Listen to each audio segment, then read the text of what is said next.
This annual meeting of SHED is actually a requirement to maintain our CHODO status. That means that we are a community housing development organization.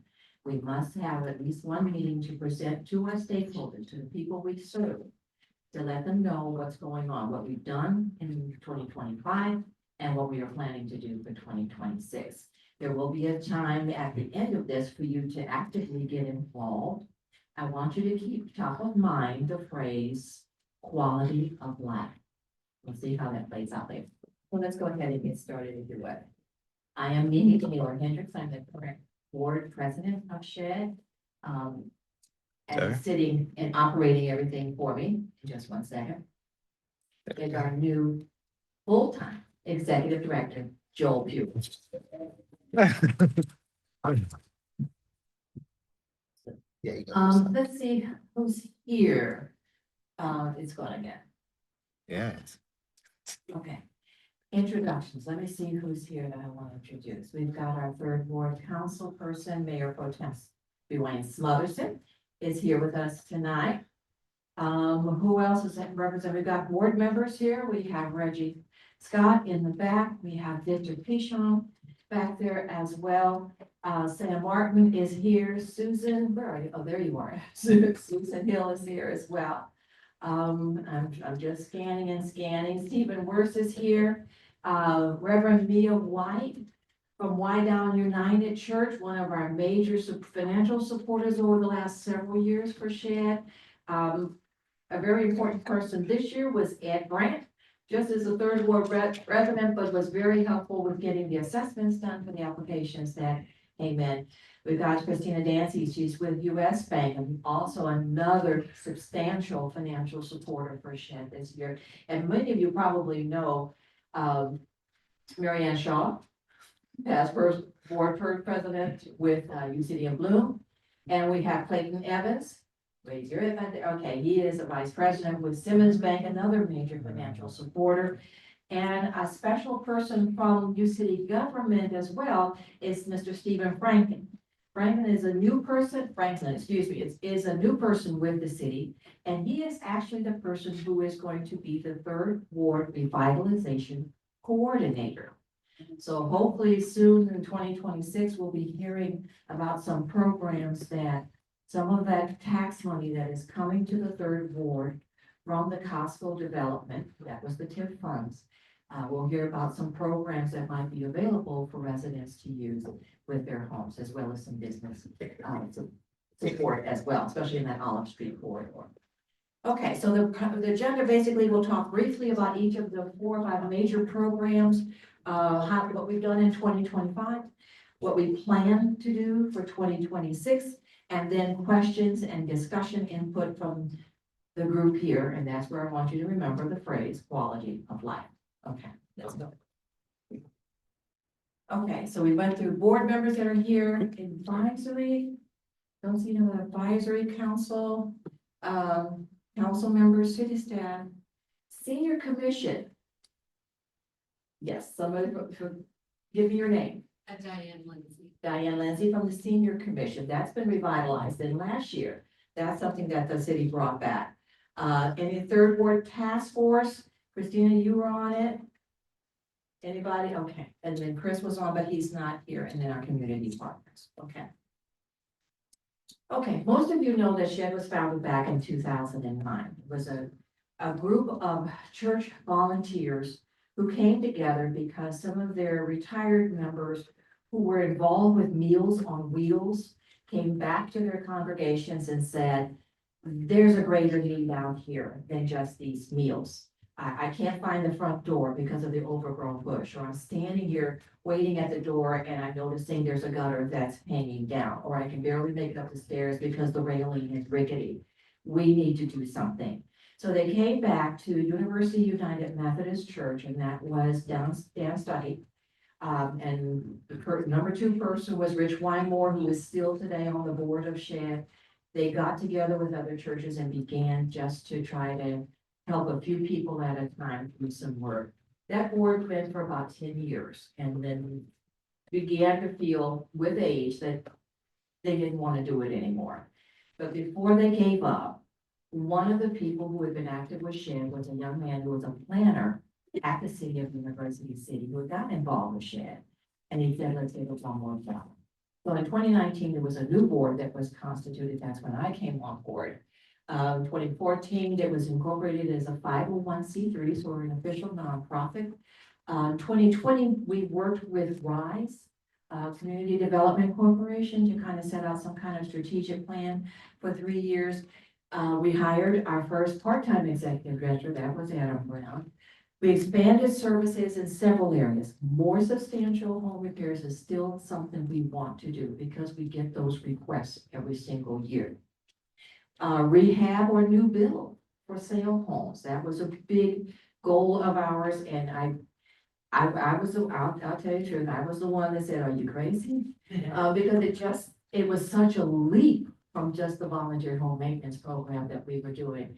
But several of the board members who had the experience said, let's give it a shot. Let's really try to do something for the third ward revitalization. So we did, and that was a major accomplishment for us. Workforce development has also been really something that was revved up this year in conjunction with the building of that home that we took on. So, and we're still involved with your community engagement, trying to, again, back and forth, but what's going on with the funding and the potential funding from that tax tip money that should be coming our way. And we also want to get more involved in neighborhood planning as well. We'll hear a little bit more about that. Okay, so the mission statement is building stable foundations for accessible and inclusive communities. That's what we want to do. We want to help people maintain their homes so that they can age in place. And New City is a big proponent of aging in place. Most of it, I mean, I've been in my home for 42 years. Others have been in their homes for 50 years. The people, we come to stay. This is our home. We want to support generational wealth. That's important because we own our homes. We like to pass them on to our children to give them that big hand up when they start their lives. We want to offer equitable home ownership opportunities for low to moderate income families, and we were able really to do that this year. Expanding career opportunities for UCD students. You'll hear more about that. And we were starting this whole thing of empowering residents through neighborhood engagement. Because SHAD has a niche, and our niche tends to be seniors, disabled, and veterans. But what about all the other people out there? And there's a lot of them, and there's a lot of different neighborhoods. There's some in a low to moderate income tract, census tract, but then there are others that also have the same demographics. They may not be in that low to moderate income census tract, but the demographic is the same. They're seniors. There may be only one spouse now in the home, so we've only got one income coming in. They may not be able to financially or physically take care of their home like they did when they were younger. So I've even had a conversation with the city manager one time, and I said the geographics may change, but I can tell you about two families in the first ward. That's the Delmar or Forsyth, that's the more expensive homes. 2 families in the first ward that we serve, because the demographic is the same. She's taking care of a husband who has dementia. They have a son that's living with them that's severely autistic. They can't get out and do that work around the outside of their home anymore. I have a woman who's in her 90s. She is a widow, has a beautiful, nice home on Allison over there by Ruth Park Golf Course. Huge yard, can't maintain it by herself. So geographics around the city may change, but the demographic is the same. The need is the same. So this is my program. This is the volunteer home maintenance. We had 25 applications for service. 20 homes were served. We had 121 volunteers. And that was a big help, big push from Washington University. We had a lot of students that came out and helped, and that was such a blessing because, we lost all the students that used to come out from Fonfon. So they really stepped up this year, and they're looking to do even more. So this should be some good volunteers coming, and they're young. a lot of our team leads and those of us who've been doing this for years, we don't need to be out there. Okay, so 289 hours of work were actually completed. So we did a good job there. Okay. All right, home repair, for sale housing. Who's taking on this? Because this has been really exciting this year. Who's coming first? Joel? It's I'll talk it. Okay. Tell me which button you're pushing to go through. Yeah, absolutely. Just this Okay. button right there. Got it. All right, so to kind of go over our home repair for sale housing, this past year, as many of you know, we built our first house, and I say we as in the royal we because I've come in at the tail end of this house being built. But again, I think it just is a testament to the amazingness and the dedication of the volunteers who have in their free time committed to administering and financing, figuring out everything that needs to go into actually building a house. But this is the house that we built. I think some of you guys have actually been there in person to see it. It is, I guess to follow the slide, is, we redesignated with the county as a community housing development organization. It's a certification that gives us, not only helps us when we're pursuing funding from other providers, but it also just kind of sets the tone for what our focus is as an organization.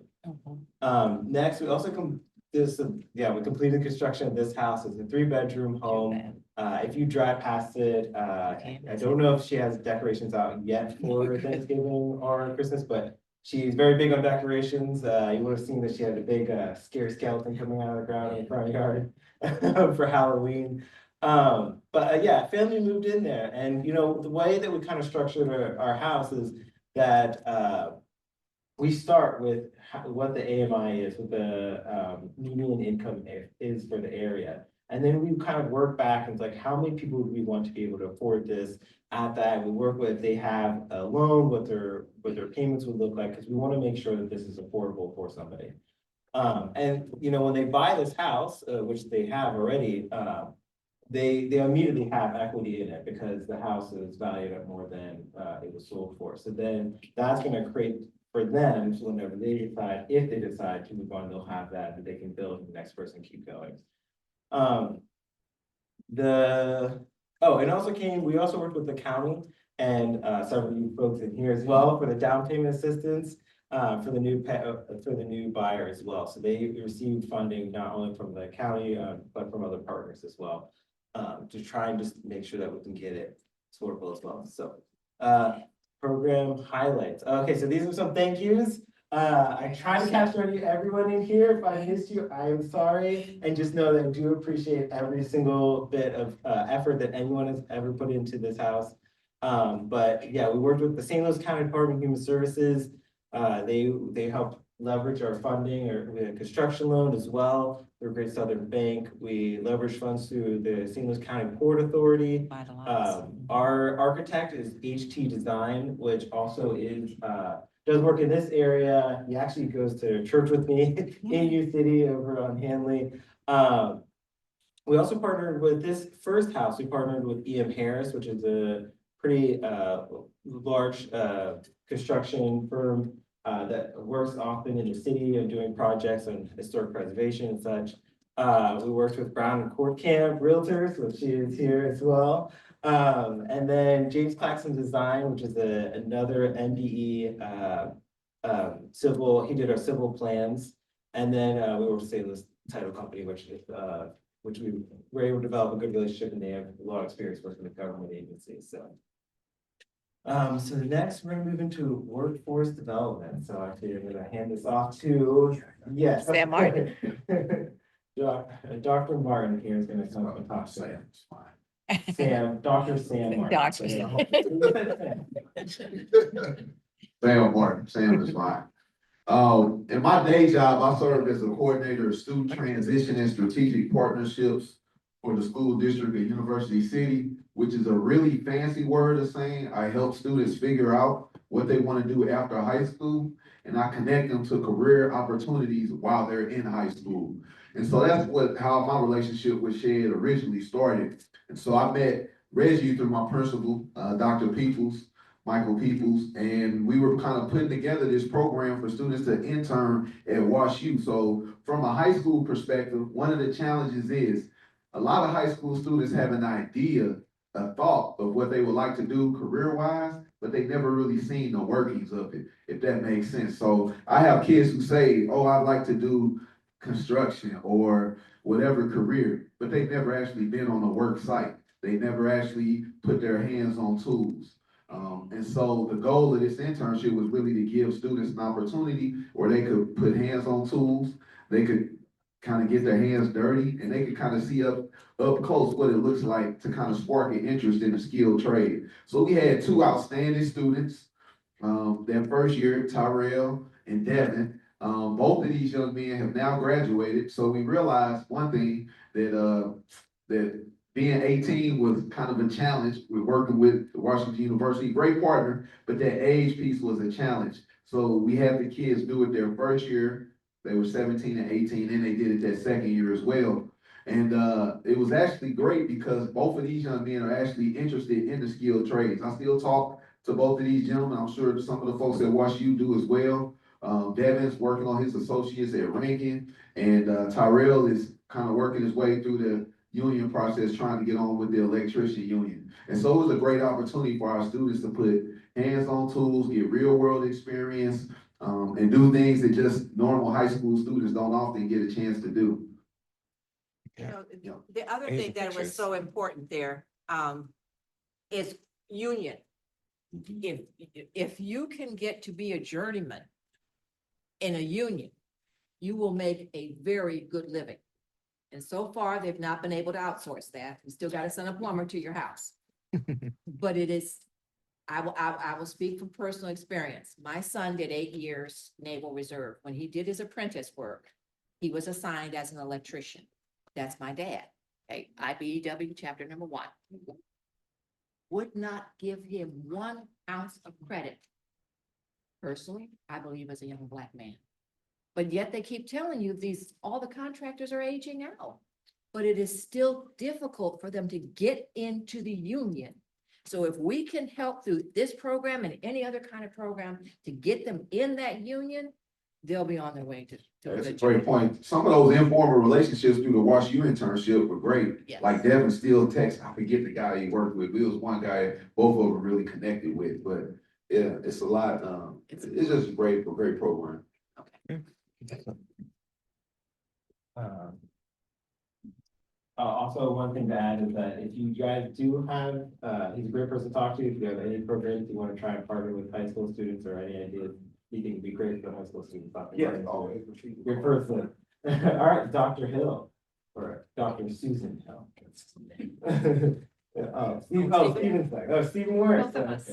Oh, okay. We're Jackie. sharing this part because this, how long have we been dreaming about doing what happened this summer? Like 8 years, probably?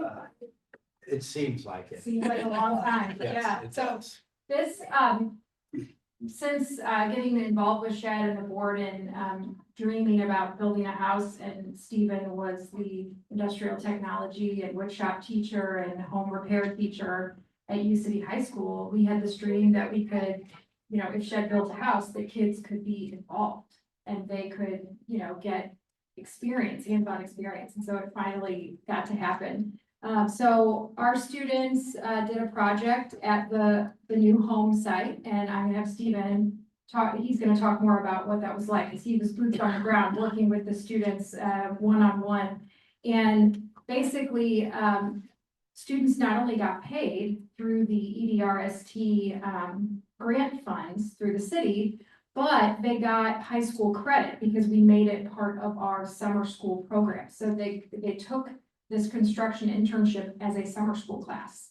And then they also were able to make $12.50 an hour through that EDRST funding. And that is, you know, stipulated in that EDRST funding that it needed to have a career development component. So we were able to incorporate that. And so I'm gonna let Stephen talk more about the students and how, you know, some of them got into pre-apprenticeship programs, but materials were also provided by Shed. Stephen's gonna tell you about what the project was. And the School District of University City, our part, and that's who I work with, the School District of University City as a coordinator of career and technical education. We committed to paying a teacher to do this program, and that is indefinite. So for as long as this program is every summer, we are committed to paying a teacher to do this summer program in partnership with Shed. Hi, one thing, I think we need to also, give thanks to is the school district of University City. They have been amazingly supportive of Shed, through Susan, through Sam, through Dr. Peoples. They've been very, very supportive. In fact, Mimi's program, our program, when I say Mimi, she is the head of it, but we are all involved in the weekend of service program. All the tools are stored at the high school, and they have given us that space for free. So we have not had to pay for storage for the last 5, 6 Yeah, years. yeah, more. Thanks to the University City School District. So Shed, it is a real conjunction between our community and our district, and it's working, it works really well.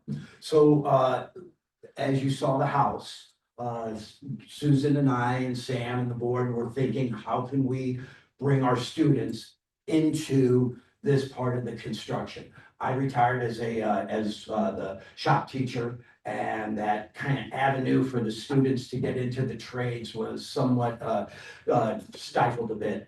And we decided to build a deck, a floating deck at this new home. And so Sam identified students who he felt, Dr. Martin identified students whom he felt were good candidates. Susan did all the paperwork and the grants and everything that allowed these students to get credit, to get paid for it. So they got high school credit and paid. And she's the one who allowed me to get a paycheck as well. And so it was win-win all the way around. It really was. So we started, there were 6 kids, and we started, go back to that. Well, we started in the classroom. We built during the wintertime before we were able to start on this. There were cubbies and a utility closet and some floating shelves. That the wood was donated generously by Washington University. This oak that we used, and just beautiful. But we were able to do all of this while the weather wasn't as good and summer school hadn't quote unquote officially started. Once we started, we had the kids, and I don't know if you remember how blazing hot it was at the beginning. I have to reiterate that because these students, I don't know why they're smiling. It was a very, very hot time, but we first leveled the ground.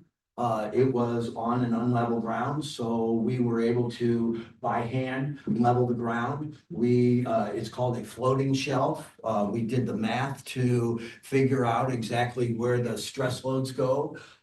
Then we were able to actually build this floating deck with the students. And you're seeing, the pictures aren't in any chronological order, but you get the gist. They came every day, they worked hard. Our district supported them. They had a lunch waiting for them, so we would pick up the lunch on the way to the job site. The school district gave us a van to take the kids there and take them back. And it was a really, really positive experience for all. And I'm someone who has taught there for 27 years. And it was one of my highlights of my teaching career. It really was positive. As Susan has said, we would love to do this next year.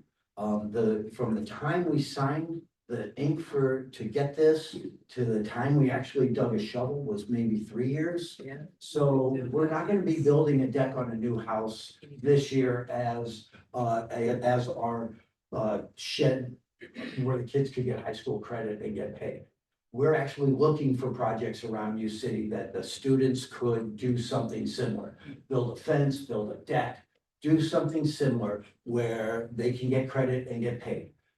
This has been a stepping stone for 2 of the students. London, which is, and Montel, they are going to further their career in the carpenters union. From what I understand, there's a pre-apprentice training program, the patch program, and from what I understand, they are candidates for that program. So as Mimi was saying about the trade unions, U City's trying to really get our foot in the door. And from what I understand from the people I know in the unions, our name is getting out there. And the candidates we're sending are quality kids. So it's a positive thing. I just have to note too that, the students didn't really hear that they were going to get paid when they decided. I know, Sam, I know you told them they were, but I don't think they believed it or something. And so when they all showed up, they thought that they were just getting high school credit. They didn't, I mean, they were just so dedicated. And then I had to come in, remember, I came in on like the third day and I was like, no, really, you're gonna get paid $12.50 an hour. What? That's when their math skills escalated. Yeah. To do this just, for high school credit, for the exposure, for the career. So the pay was just, icing on the cake. So I really hope this is something we can sustain. And shout out to Sam too for recruiting this. We had, how many young ladies in the? There were three ladies, Three. young ladies, and the way it worked out is they were the oldest of the students. So you know the pecking order right there. The three women were, they ran the show. And London Bass, one of the girls who's wants to pursue as a carpenter, she ran the girls. So she really got a very good taste of being in charge of other people, trying to get them to work and do what they're supposed to do. Again, it's 110 degrees out there. All right. So the next part, thank you guys, both of you. Neighborhood engagement and planning. So this is me again. What are we doing? We've been doing. All right, so neighborhood engagement and planning is the other component as well to us as an organization. And so this part is somewhat dear to me as well as Mimi. So we want to continue engagement process. These are kind of just the efforts that we hope to work as an organization. We want to be able to represent home building, and we want to be able to represent opportunities for high school students. And we also want to be a conduit and a representation or a voice or a supporting or any type of measure that kind of works for other residents in the third ward as well. A lot of times, I've talked to enough people of my time in local government to know that there are a lot of times you have residents and they don't even know where to start, but they have an issue with somebody's grass isn't getting cut. And they're just like, I don't even know where to go. Or they are trying to put a fence up and they're like, what is the planning department? I don't even know what planning is. And so being able to help kind of bridge that gap between the two, or they're getting code violations for something and they don't have the ability to kind of mitigate that. So we want to be able to help bridge that gap and be that voice and because we are an organization, we can leverage funds, we can leverage volunteers in a way that maybe an individual or a city can't.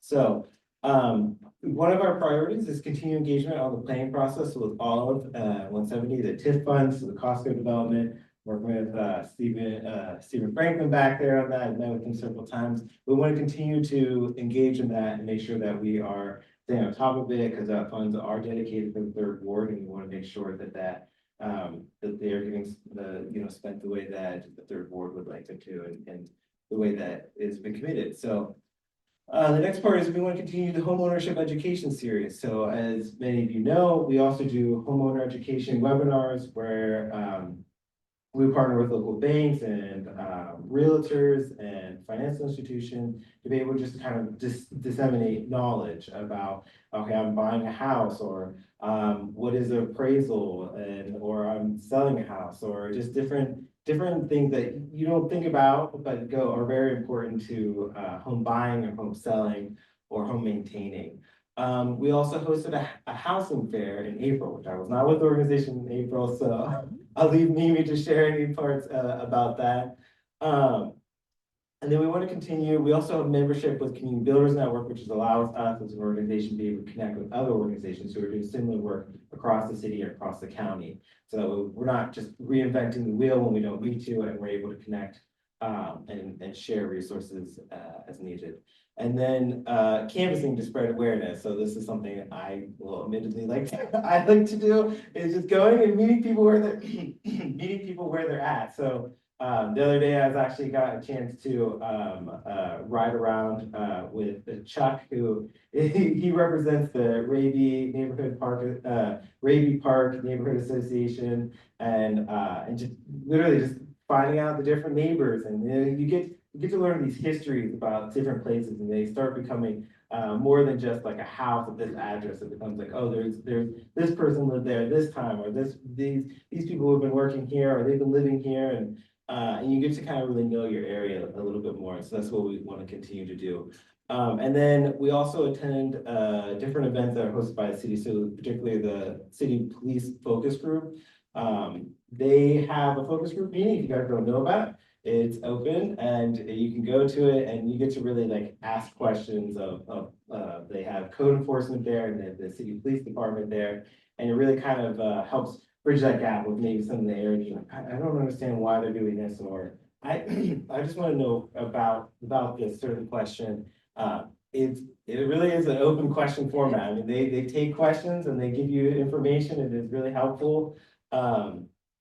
And then also third ward meetings, any type of way we can engage and continue to meet. I haven't attended a third ward meeting just yet, but I got Mr. Smothers and Councilor Sona, I'll be there. So yeah, click the next button. Yeah. All right, so then program highlights. So another highlight we also want to kind of point out for the past year is that we partnered with Invest STL to kind of see to our continued growth. And so part of that has been, they were very generous and gave us a multi-year funding that has allowed me to be here, but also allowed us to kind of continue to build that community commitment. So one, they are always pushing us to make sure that we're engaging with our residents and engaging with stakeholders. And then they're also gonna potentially be working with us to develop our strategic plan. So we had a strategic plan that Mimi mentioned earlier that we developed with RISE. And that was a 3-year strategic plan. Sorry about that. Strategic plan, and we saw to its completion, but now we need to kind of continue that engagement. We need to come up with the next plan and make sure that we're here for the long haul. We have established ourselves. So thank you, Invest STL. Thank you. Let me just. Oh, yeah. I took the time to go through the website for Invest STL because, as I mentioned, in 2020, we worked with RISE Community Development. And it was time. 3 years had passed. We'd taken on some additional projects. So it was time to get some new strategy in place. And Invest STL took us on. It was major.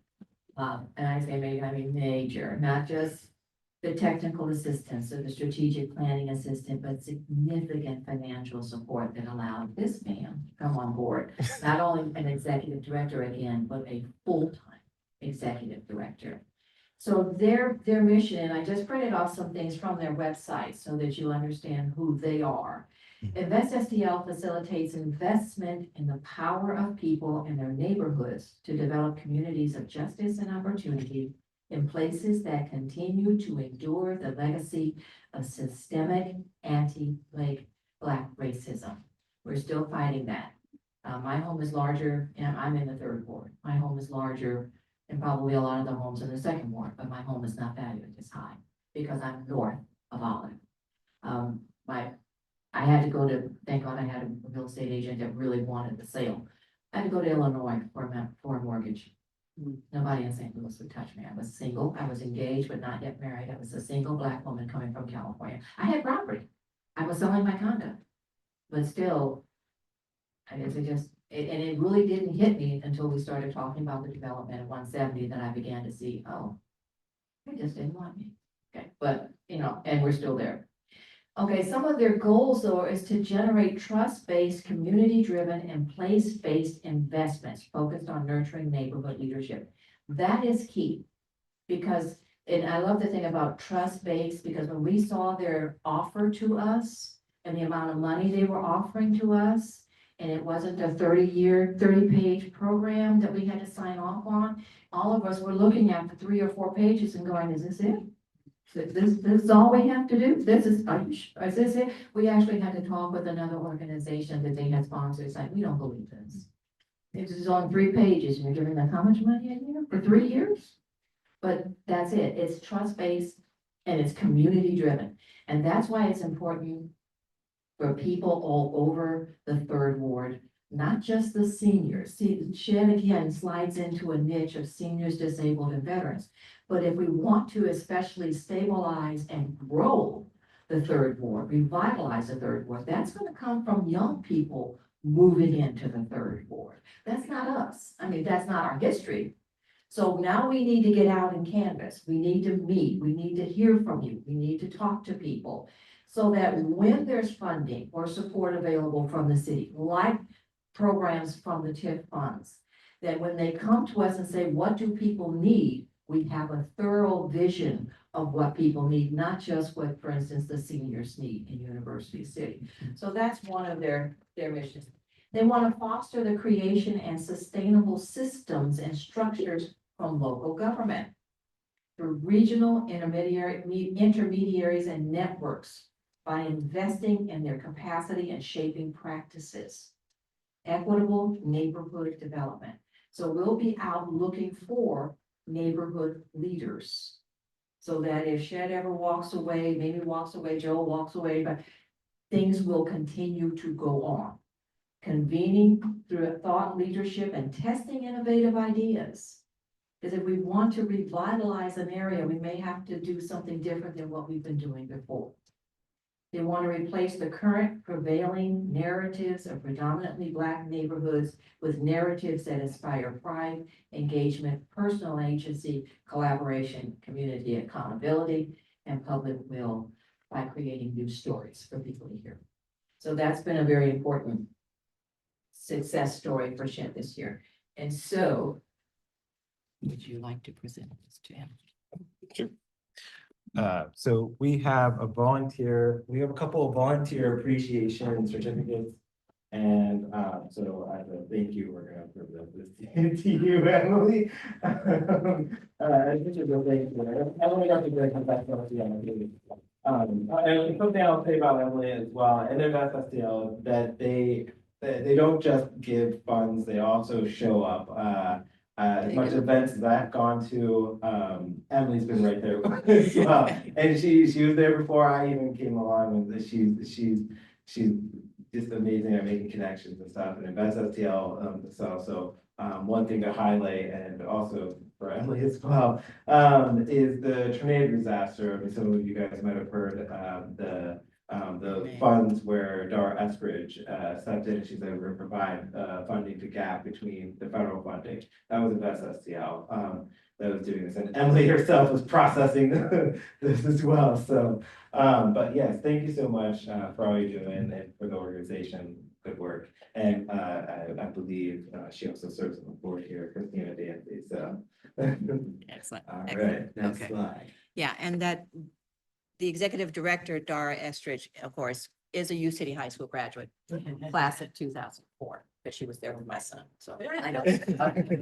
Okay, talk about our honorees. We have some past honorees. Just I was asked to go ahead and put these in so people know who, there are a variety of people who get honored, and it's all on me. I started this, 3 years ago. I just picked 5 people who really kind of stood out to me. So, hold on, your time will come. if you're not in here yet. So 2023, Great Southern Bank, they were the ones that gave us the pre-construction loan and kind of hung in there with us through the couple of years to get the funding completed to build this home on Crest. Wydown United Church, St. Louis, Reverend Mia is in the back. There's that Stevens Church as well, has been a consistent contributor to Shed. Director Darren Girdler, who was with Public Works at the time, volunteer Kathleen Dewar, who is a fabulous neighborhood leader over there on Roberts. And Our Lady of Lourdes Catholic Church is one of our major supplier of volunteers for our days of service. 2024, needless to say, we're still hanging in there trying to build this home. So Great Southern Bank is there with us again. Fontbonne University is sending over at least 20 some volunteers, and this was their last year participating with Shed. Recreation Associate Director Linda Yule Taylor. If you ever are part of a church that has youth groups that come in from other parts of the country during the summer to work, Grace United Methodist had a group that came in from Wichita, wasn't it Wichita? Yeah, and the issue was they were staying at the church. The church has bathrooms, so you have sinks and you have toilets. You don't have showers. And that apparently has been an issue for several years. I mean, that's some of the problems they ran into. They were using, members were letting them use their homes and that kind of thing. And finally, one day I just talked to Linda and I said, Linda, you got showers over here at the pool. Yeah. And it turned out that, yes, we could do that. We could do that. They had like $30 for just a non-resident monthly pass. And so for $30, we got the problem solved by asking the right person, the right question. And that was Linda Yule Taylor. Long-term volunteers and organizers for SHED, volunteers Jerry and Paige Benet and Grace United Methodist Church for their support. Okay. All right, so this year, for their help, again, the Department of Public Works, we wanted to honor two directors, Stetson Harrison and Marilla Kellich. They are both there. These are the people that allow us, when we go out to deal with the amount of overgrown vegetation that often exists in seniors' homes, they allow us to put it right on the street. If we had to stop and cut it up into 3-foot lengths and tie it up and all of that, we would not be able to do as much work as we do. So for those two people, and Stetson, it was his first year. And he was a little surprised by what he ran into on some front of the homes. But he hung in there with us and was able, honestly, by Monday or Tuesday of the following week, had everything cleaned up. So we want to honor and recognize volunteer appreciation certificate to Director Stetson Harrison and Marilla Kellich from the Department of Public Works. Okay. The next person is a realtor. Cindy Theory, who used to be with Laura McCarthy, is now with Janet McAfee. She was extremely instrumental over the last 2 years in getting especially the home buying education webinars organized and getting them set up with topics, and also with each topic giving a realtor's perspective. So as they're talking about the process and what you have to do and what you might expect. And she would actually put in actual stories of working with people looking for homes and what they have to go through and how she works with them and why you need to have a realtor by your side when you're doing some of these works. So we wanted to honor and give a volunteer appreciation certificate to Cindy Theory with Janet McAfee Realty. On some of the big projects. Yeah, that's the sales. Oh, no, because, she always knows. Okay, sure, she got a special. Okay, so the next. Sometimes when you have these big yard projects, and I'm not a garden person. I grew up in a big city and I like concrete. So when I walk into some of these backyards, it scares me to death. I mean, it looks like an absolute jungle. But you get the right people out there with the right tools and they make it look easy. So this volunteer appreciation from Grace United Methodist is a tag team, Doug and Paul Durham.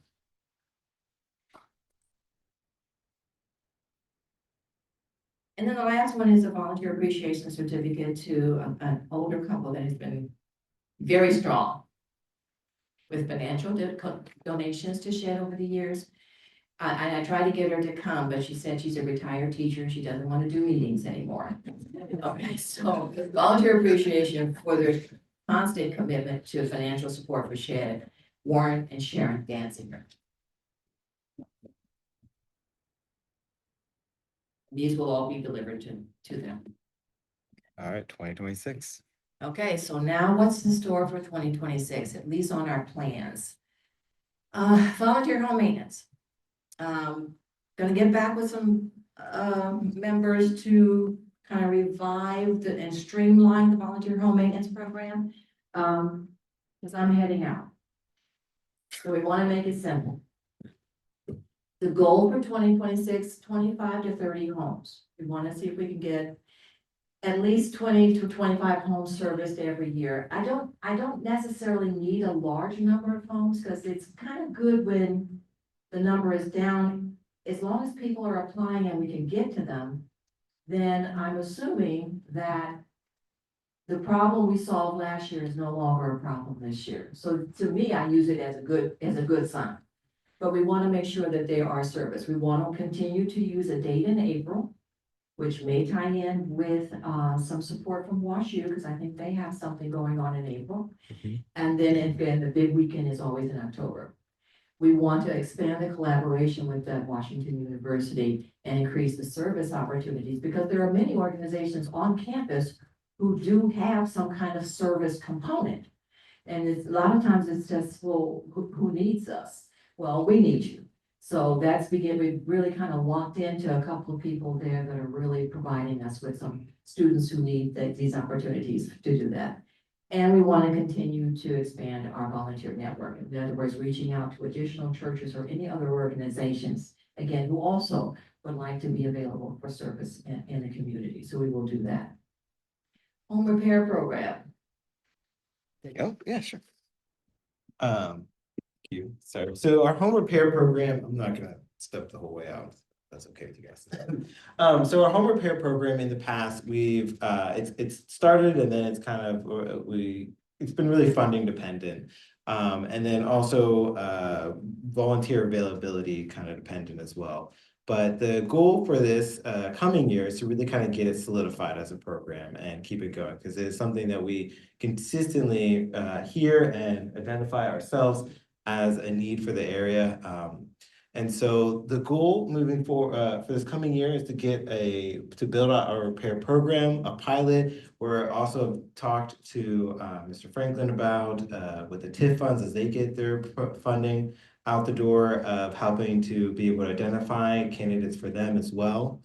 And then, we set a goal for repairing 5 homes within the 3rd ward. But if once we get started, if we're able to do more than that, then we're obviously more welcome to that. But for now, we're gonna set this as a goal until we can kind of see where we're at. So yeah, if you want to talk, we can definitely talk more about the kind of nitty-gritty behind it, but it involves a little bit more than just leveraging volunteers, because a lot of the home repair, different from the home maintenance, where we can have volunteers go out and it's cutting grass. Home repair requires actual contractors that we have to hire to do the actual work. And so we have a couple of organizations that we plan to partner for with that, and we also have sorry, brain is what, but we have others that we want to partner with, and so the goal will be to get this kind of solidified so that it's more of a keystone for us as an organization. That's our goal for that. And then for sale housing.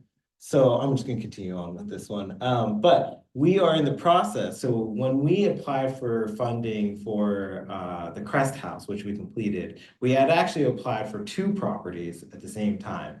But I can't tell you what happens at the county.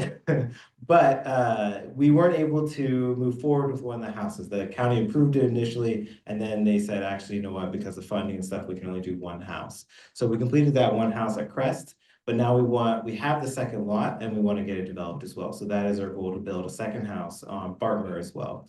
Many of you I've already spoken to about what that is going to look like, but it's going to be very similar to the house that we built on Crest. It's almost going to be exactly identical. And so we want to be able to do that. We also have a property that is a potential repair sale that we can do.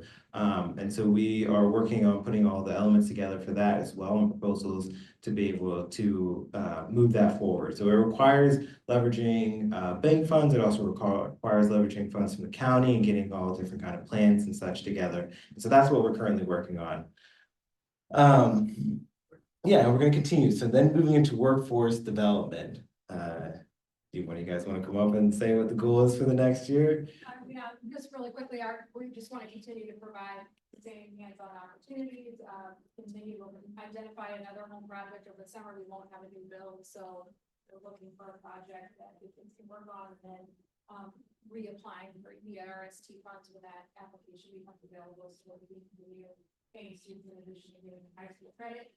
Hopefully, the worst will come back and, help us again next summer, because we have that special certification and journeyman status. So we're just gonna keep growing that, and then also maybe some more like career interest opportunities, and yes, because we've had programs like that before, but we want to keep growing it and do a little bit more dreaming around it too. Like I think there are some things we haven't even thought of.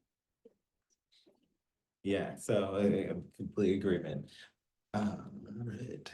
So the next is neighborhood planning engagement. So again, we want to continue to do the same engagement that we laid out with the past year, but then also just continue to see that moving forward. So that means continuing to work with the city and continue to expand. We have a community advisory council, and we want to continue to grow that and make that stronger. And then just continue to partner with other churches. You know, I think we had almost every church at our work days volunteering.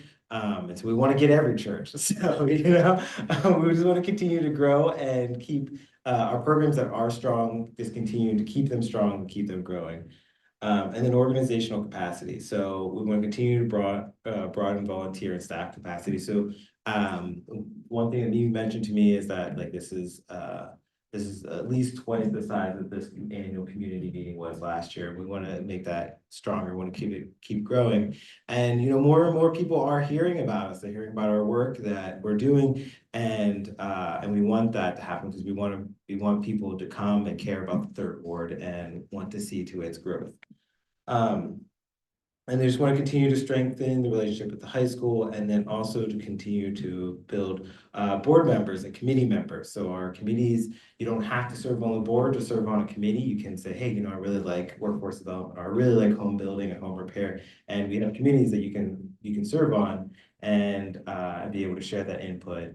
And then also just our board, as Mimi has mentioned, this is her third year, so she's gonna step off of as the president for this coming year.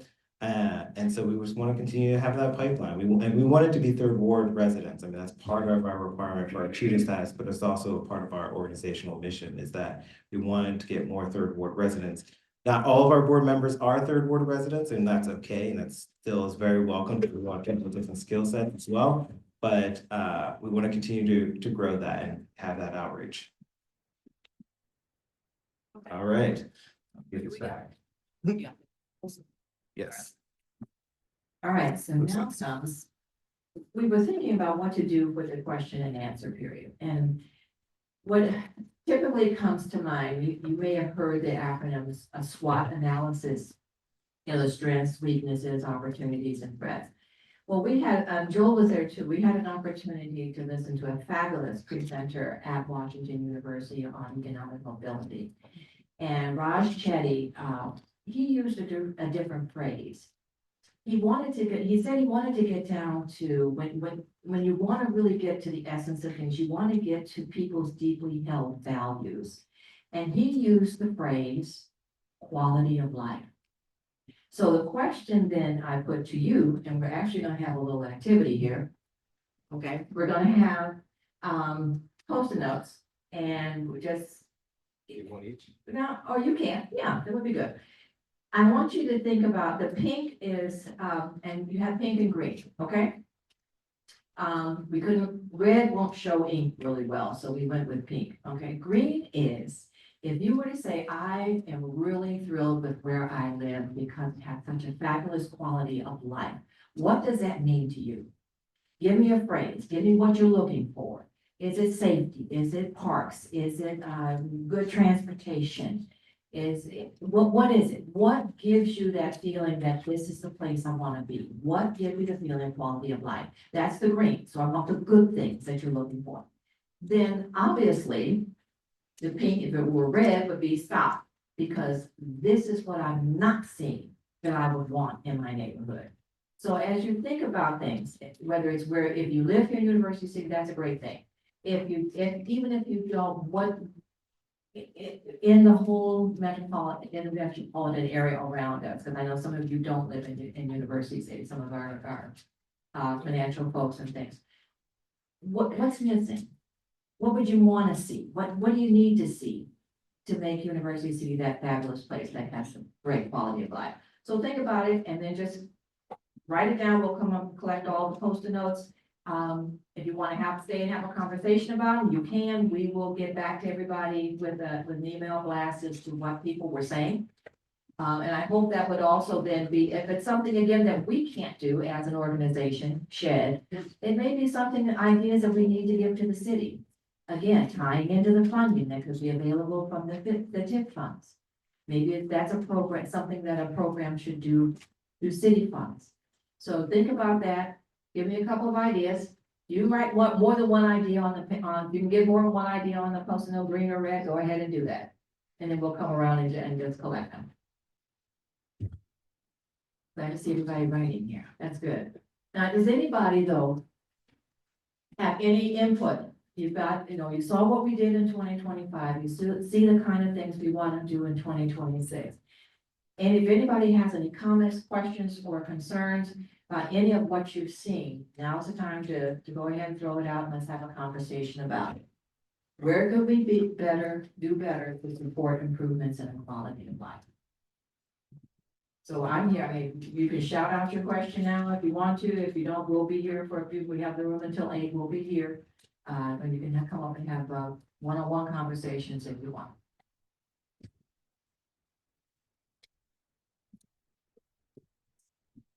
And we go to the thank yous. Oh, talking about. So different ways you can get involved. We all mentioned the volunteer, community advisory council. Board member, donate, by all means, spread the word about SHED. Keep in touch, tell us what you think. Okay. Of course. And of course, you have our information there, our contact info@shedstl.org. Our thank you sheet for our thank you. Except the last.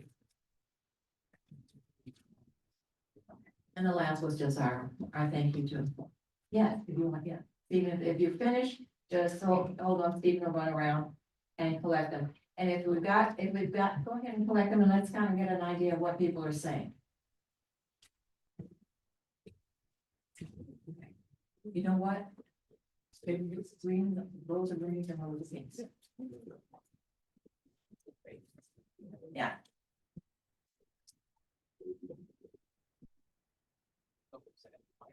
So do you want to know just specifically what she had? No.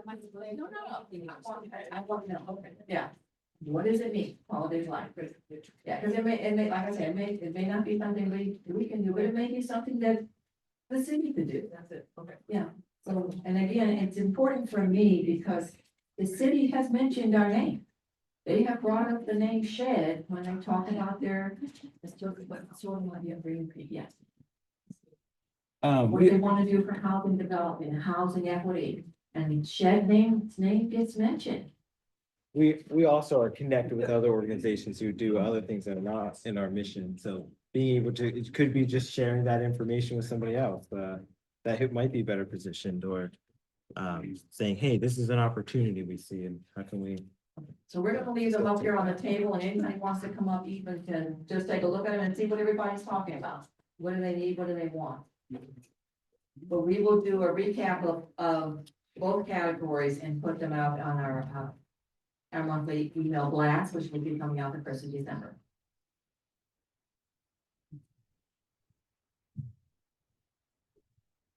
This, yeah.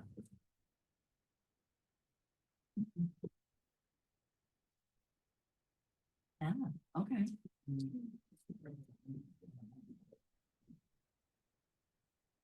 Mhm.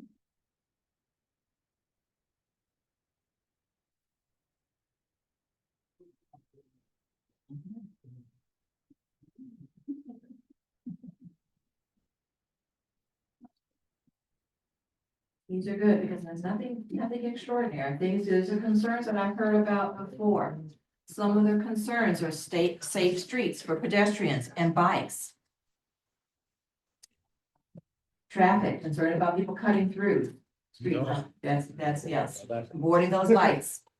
Unoccupied homes falling into disrepair, that's another one, we've heard that one before too.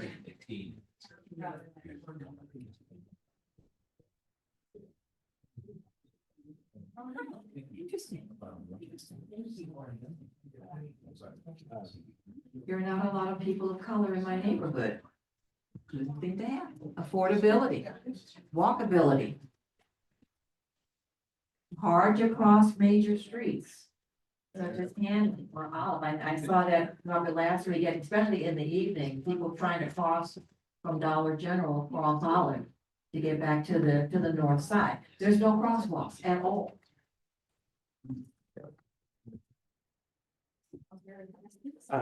This is the last slide, so you guys feel free to talk and discuss. Okay. Communication, ability to access information about services that are available. That's a key thing too, especially for seniors. If they don't have internet, how do you get the information to them? Because everything's now going online, like on the web, that kind of thing. So how do we do that? Unkept property. Uh-oh. Third ward feels like City Hall orphan. I heard that too.